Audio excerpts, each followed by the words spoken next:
An express pass for Epic Universe can cost as much as $300 per person. That's on top of your park ticket, on top of parking, on top of food, on top of everything else you're already spending. So here's the question, is it actually worth it?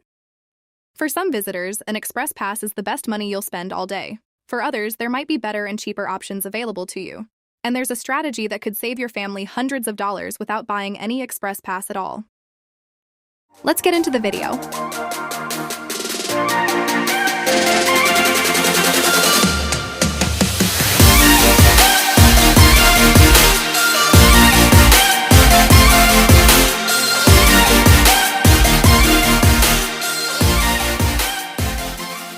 There are multiple ways you can skip lines at Epic Universe. The first option is the traditional Express Pass. This is the one most people know about. You buy it ahead of time, use the express entrance at participating attractions, and skip a significant portion of the standby queue throughout the day. Simple enough, right? But then Universal introduced something new. It's called Express Now.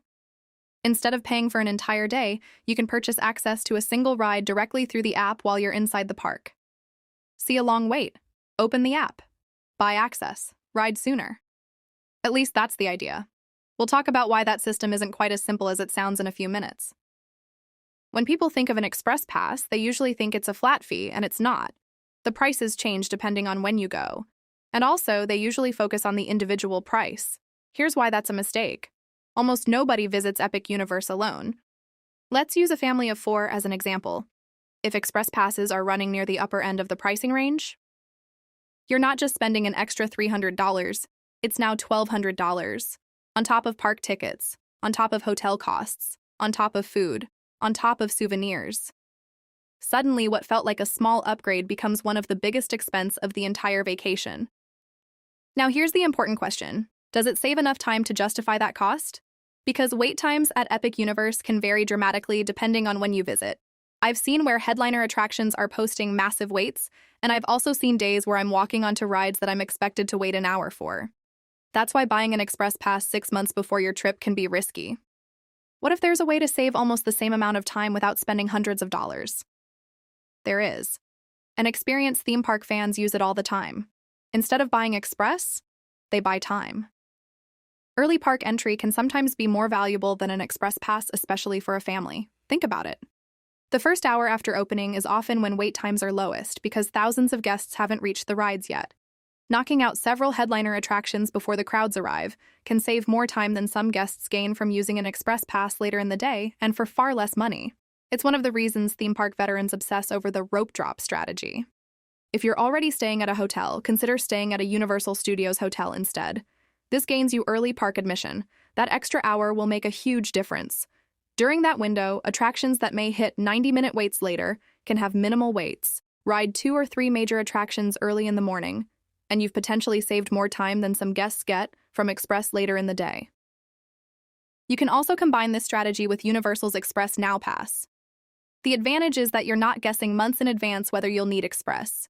You'll know based on the actual wait times you're seeing that day. If crowds stay manageable, you may not need Express at all. But if 1 or 2 rides start posting massive waits, you can purchase express access for those specific attractions instead of paying for a full-day express pass.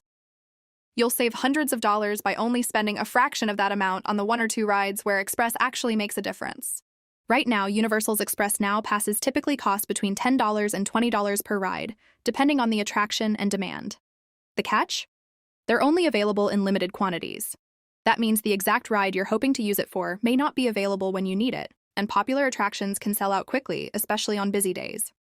So while Express Now can be a great way to save money compared to purchasing a full-day Express Pass, it's not something you can always count on. Availability can change throughout the day, and the rides with the longest waits are often the first to go. Another option that will save you even more money and requires no Express Pass is this. Here's the part many visitors overlook. Just because the park is busy in the middle of the day doesn't mean it stays busy all day. One of the biggest advantages of staying on Universal property is the flexibility it gives you. Instead of fighting crowds during the hottest and busiest hours, you can head back to your hotel, relax, recharge, and then return to the park later in the evening. By that point, temperatures have cooled down. Many families with young children would have already left and wait times often drop across the park. Not only are you tackling attractions with shorter lines, but you're doing it when you're refreshed instead of exhausted. In fact, one of the best-kept secrets at Epic Universe is that some of the shortest wait times of the day happen during the final few hours before the park closes. That's something people rarely factor into the Express Pass conversation, because sometimes the goal isn't just saving time, it's having a better day, less stress, less heat. So before spending hundreds of dollars on Express Passes, consider whether a midday break and an evening return could accomplish the same thing. For many visitors, it absolutely can. And staying at a Universal hotel will cost less than purchasing Express Passes for an entire family. This is one of the biggest money-saving strategies at Universal Orlando. Before buying Express Passes, always compare hotel pricing first. The numbers can be shocking. Never just assume Express is automatically worth it. Always run the numbers for your specific travel dates. So, is getting an Express Pass worth it?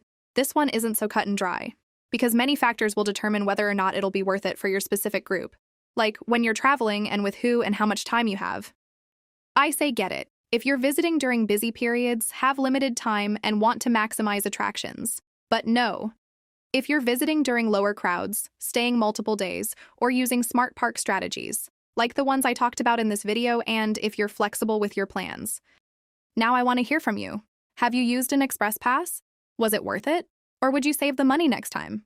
Drop your experience in the comments because it could help someone planning their trip. And if you'd like me to talk about a specific theme park, hotel, or attraction here in the Orlando area, let me know in the comments. As always, thanks for watching, and I'll see you in the next adventure.